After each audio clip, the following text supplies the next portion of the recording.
অমুক তারিখে আমার কি হবে, মৃত্যু হবে, কি বলেন কথা ঠিক কিনা? হ্যাঁ, এমন বলতে পারে কোন ব্যক্তি যে নিজে আত্মহত্যা করবে, যে আমি অমুক তারিখে আত্মহত্যা করবো, কি বলেন কথা ঠিক কিনা? নাকের তলে গিয়ে গলায় ফাঁস লাগিয়ে এভাবে মৃত্যুবরণ করব, এই ব্যক্তিটা হয়তো বলতে পারে, আর সেটা হারাম। সেটা কি বলেন তো?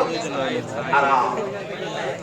কারণ কোরআনের মধ্যে বলা হয়েছে, কুলিল্লাহু ইহয়িকুম সুম্মা ইউমীতুকুম। আল্লাহ পাক বলেন, আমি তোমাদেরকে জীবিত করেছি। না একা একা জীবিত হয়েছি? বলেন তো দেখি, কি একা একা জীবিত হয়েছি কেউ? মায়ের পেটে কি একাই তৈরি হয়েছি নাকি? কখনো নয়। মায়ের পেটে কে তৈরি করেছে? এক আয়াতের মধ্যে আসছে, পুরো বিশ্লেষণ বলতে যাচ্ছি না, এক আয়াতের মধ্যে আসছে সুম্মা মিন নুতফা, নুতফার দ্বারা আমরা সৃষ্টি।